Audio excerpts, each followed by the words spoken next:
इंद्रदेव ने ये क्या कर दिया?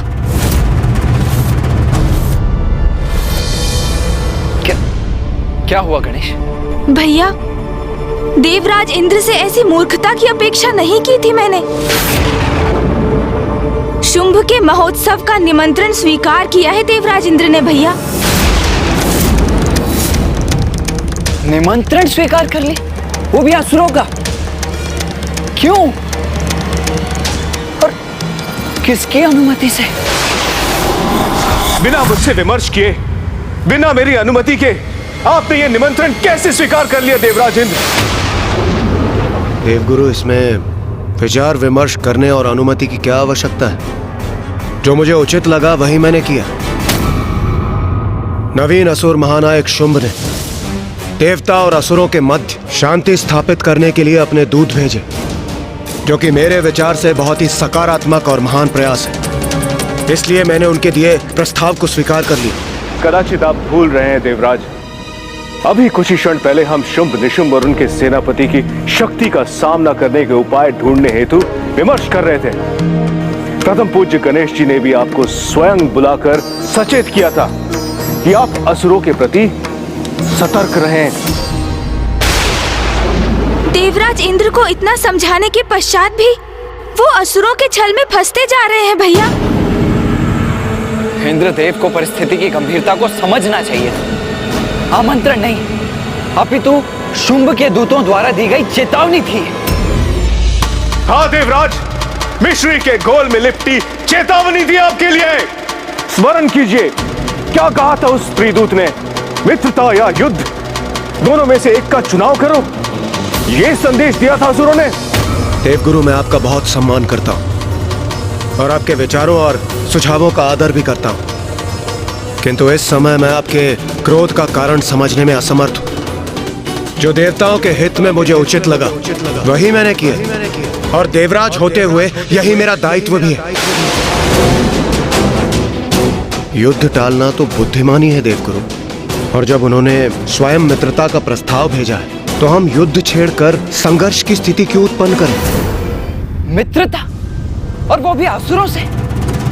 क्या देवराज को यह भी ज्ञात नहीं कि असुर, जिनका स्वभाव ही छल और कपट है, वो कभी किसी के मित्र हो ही नहीं सकते? गणेश जी, कुमार कार्तिकेय जी, यदि इंद्रदेव इस उत्सव में गए तो इसका परिणाम अवश्य बुरा ही होगा। आप दोनों को जाकर देवराज इंद्र को समझाना चाहिए।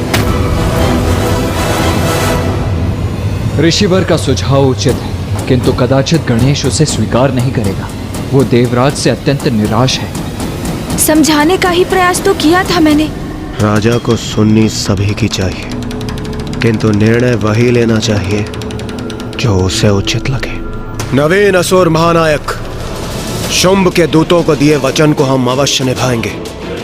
इस महोत्सव में भाग लेने हम अवश्य जाएंगे।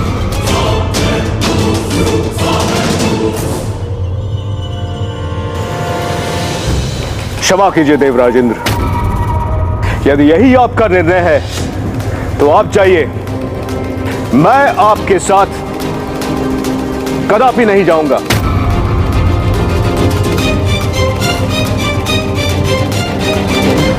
ये बहुत बड़ा दुर्भाग्य है देवगुरु कि देवताओं और असुरों के मध्य प्रारंभ होने वाले इस मित्रता के नवीन अध्याय के पूर्व ही आप पीछे हट रहे हैं, किंतु मेरा निर्णय अटल है। अब हमें उत्सव में जाने की तैयारियां प्रारंभ करनी चाहिए, और मेरा विचार है कि हमें सभी के लिए भांति भांति के उत्तम उपहार ले जाने चाहिए। नहीं ऋषिवर, हम इंद्रदेव को रोकने कदापि नहीं जाएंगे, क्योंकि एक सीमा के बाद किसी को कुछ भी समझाना व्यर्थ है। यदि वो कोई नासमझी करने पर आतुर ही हो तो उसे अपने कर्मों का परिणाम भुगतने के लिए छोड़ देना चाहिए, क्योंकि किसी को कितना भी समझाओ कि मार्ग में आगे गड्ढा है, मत जाओ, फिर भी वो नहीं रुकते, और उन्हें समझ में तभी आता है जब वो गड्ढे में गिर जाते हैं, और उन्हें अपनी भूल का आभास तभी होता है जब वो उसके बाद उस भूल के परिणाम स्वरूप कष्ट उठाते हैं। इसीलिए देवराज इंद्र को अब समझाने की कोई आवश्यकता नहीं है। उन्होंने अपना चुनाव कर लिया तो उन्हें अपने कर्म का फल भोगने दीजिए।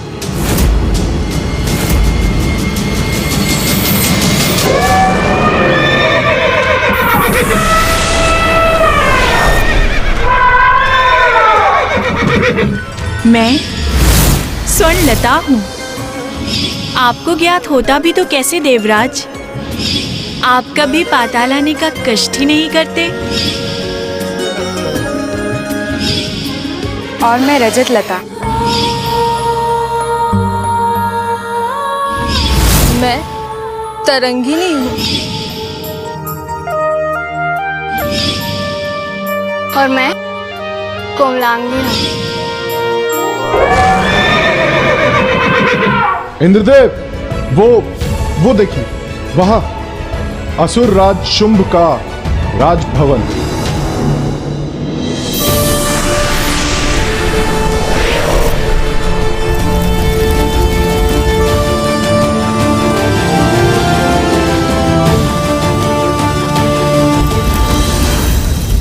प्रतीत होता है असुर महानायक को हमारे आने की सूचना है, तभी उन्होंने हमारे लिए ये विशेष मार्ग सूचित किया है। हमें इसी पे आगे बढ़ना चाहिए। चलिए देवगण।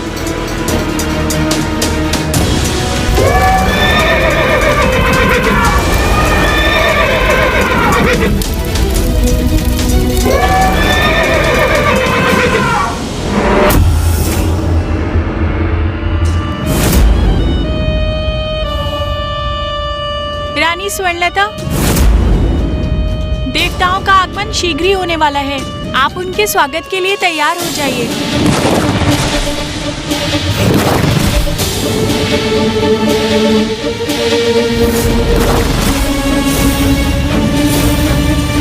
असुर महानायक को हमारा संदेश दे दो कि हम तैयार हैं। हम उन्हें कदापि निराश नहीं करेंगे। देवराज इंद्र, आ तो रहे हो यहाँ, किंतु यहाँ से लौटना कठिन होगा तुम्हारे लिए।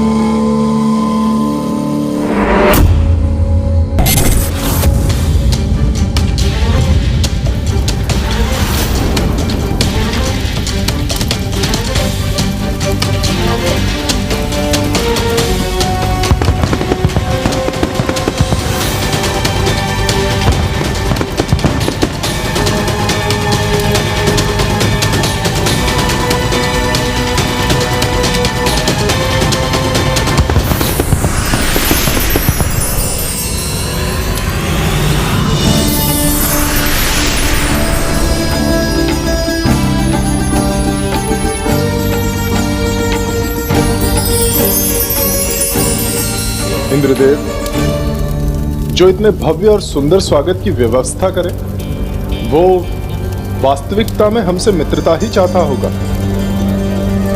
सर्वथा उचित किया आपने। ये निमंत्रण स्वीकार कर।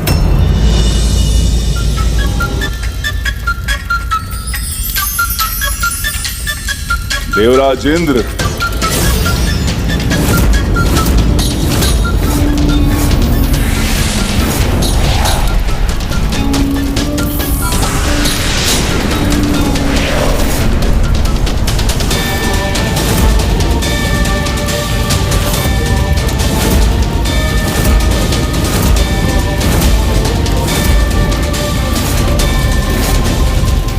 कदाचित यही असुर महानायक शुंभ है, किंतु ये हमारा स्वागत करता तो प्रतीत नहीं हो रहा। कहीं हमने यहाँ आकर कोई भूल तो नहीं करती?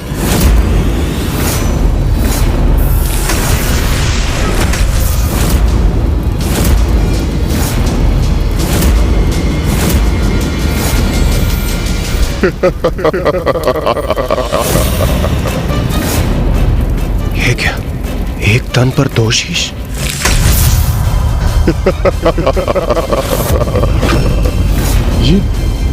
ये कैसा विचित्र दृश्य?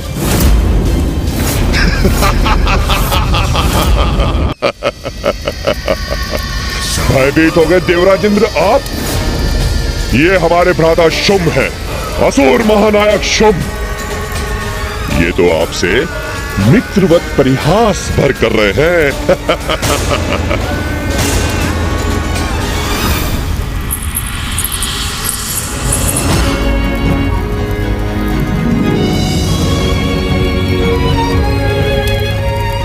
जिन्होंने हमारा मन मोह लिया वो भी यहाँ है।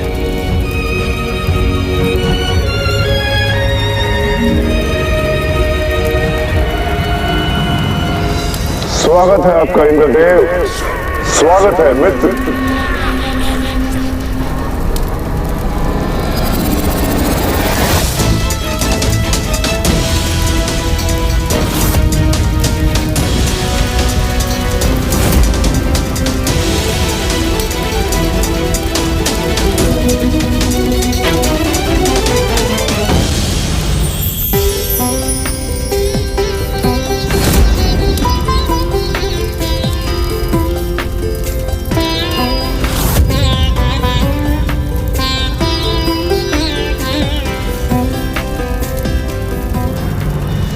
देवराज, आपने हमारी मित्रता स्वीकार करने का और यहां आने का अत्यंत उत्तम निर्णय लिया है।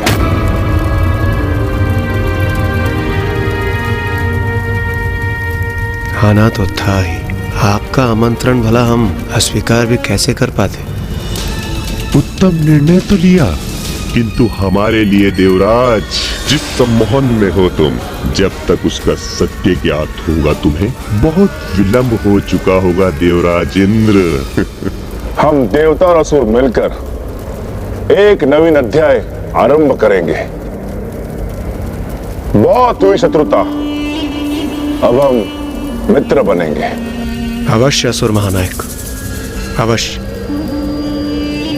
और वैसे भी हम देवता और असुर एक ही पिता के संतान तो है। हम भ्राता है और भ्राता समान ही रहेंगे। आप उचित कह रहे हैं असुर महानायक, हम बिल्कुल भ्राताओं की तरह ही रहेंगे। आज से हमारा नारा होगा भ्राता भ्राता देवता और असुर, भ्राता भ्राता देवता और असुर, भ्राता भ्राता देवता और असुर।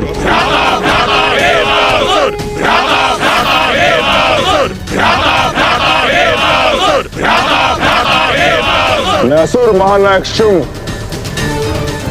देवराज इंद्र से एक नवीन मित्रता का आरंभ करता हूं।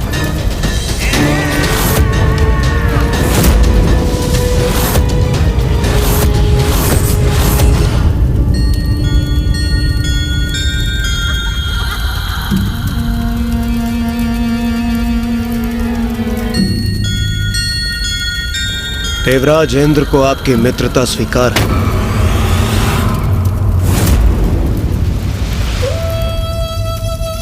हमारी चाल तो सफल हो रही है भ्राता। ये मूर्ख देवता तो बड़ी सरलता से हमारे जाल में फंसते जा रहे हैं। सत्य है, स्वर्ग लोक पर अधिकार के योग्य हम असुरी हैं।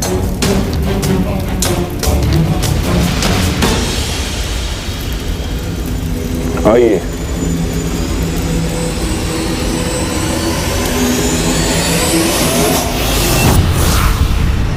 कहो गणेश, अब क्या देखा तुमने? भैया, इंद्रदेव अन्य सभी देवताओं के साथ शुंभ के महोत्सव में पहुंच चुके हैं।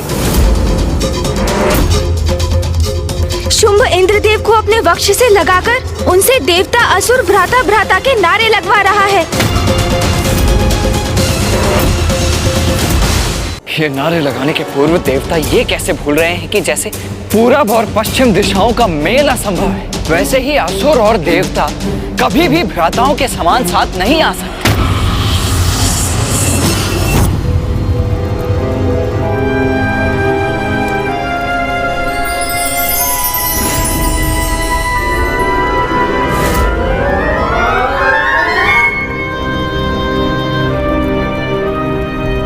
इंद्रदेव, क्या हुआ?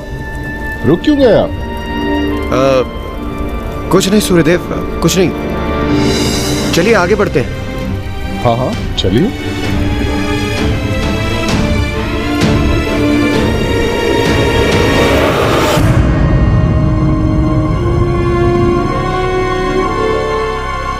देवराज, मैं अपने सेनापतियों से आपका परिचय कराता हूं। ये है चंड, ये है मुंड, ये है रक्तबीज और ये धूम्रलोचन। असुर महानायक शुंभ की राज्यसभा में आपका स्वागत है देवराजेंद्र और समस्त देवगण। और इनसे तो आप भली भांति परिचित होंगे ना?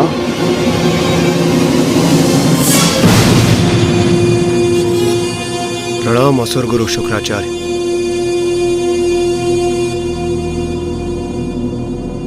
बस बहुत हुई औपचारिकता। मैंने आपको उत्सव में भाग लेने के लिए आमंत्रित किया है। अपना आसन ग्रहण कीजिए। अरे वहां नहीं देवराजेंद्र, आप वहां नहीं, आप हमारे अति सम्माननीय अति विशेष अतिथि हैं। उचित, मैं विशेष अतिथि हूं, इसलिए मुझे विशेष आसन ही ग्रहण करना चाहिए। आप वहां स्थान ग्रहण करें। आइए।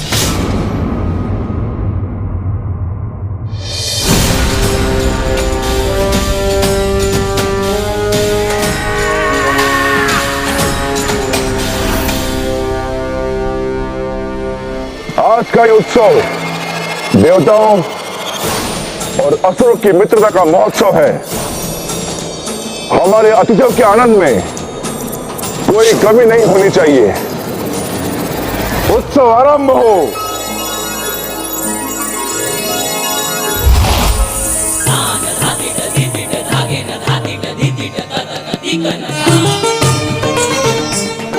कदाचित अब वो सुंदरी भी यहाँ अवश्य प्रवेश करेगी। मेरे नेत्र जिसे देखने के लिए लालायित है, क्या वो स्वर्णलता इन्हीं नर्तकियों में से कोई एक है?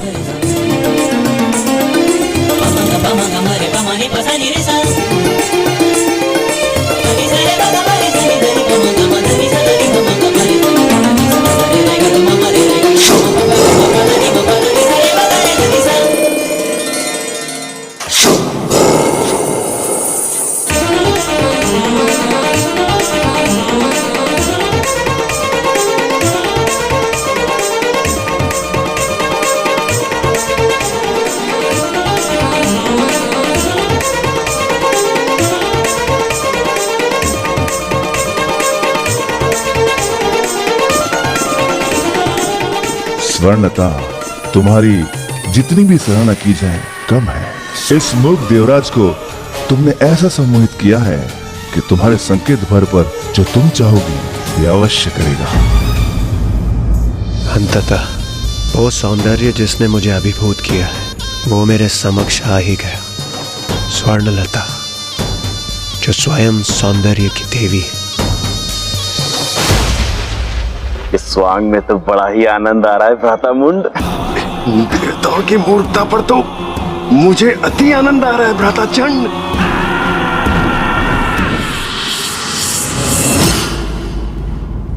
लीजिए इंद्रदेव, हमारी मित्रता का आरंभ इस मधुर पेय के साथ मिलना चाहिए और यही उचित है।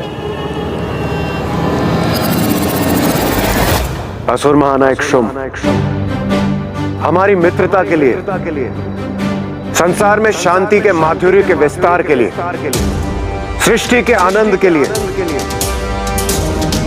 मैं देवराज इंद्र और सभी देवता इस पेय का पान अवश्य करेंगे।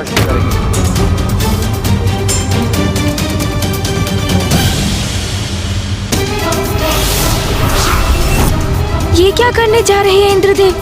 उन्हें ऐसा कदाचित नहीं करना चाहिए।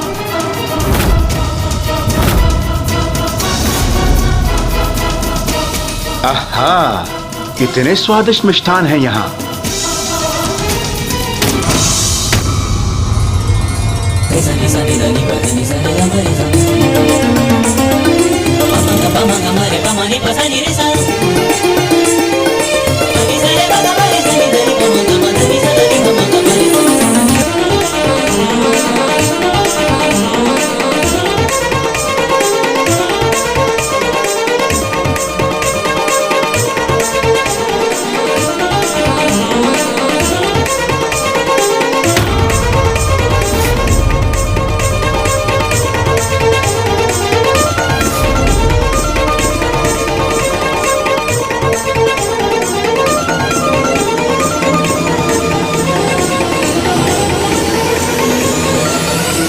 मुझे तो लगा था हम असुरों में ही दोष होते हैं, किंतु ये मूर्ख देवता तो हमसे भी बढ़कर हमारे स्त्रियों को नृत्य करते हुए देख रहे हैं, हमारे पेय का पान कर रहे हैं। मात्र इतने भर से इन्हें हम पर विश्वास भी हो गया है।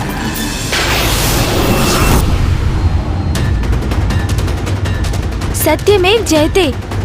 भैया, विजय भले ही सदैव सत्य की होती है, किंतु कोई असत्य के साथ खड़ा हो जाए तो उसका प्रभाव कोई नहीं टाल सकता।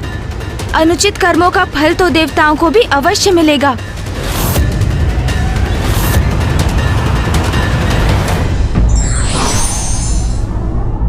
किसी का निमंत्रण या आतिथ्य स्वीकार करने के पूर्व हमें भली भांति उद्देश्य को अवश्य परखना चाहिए।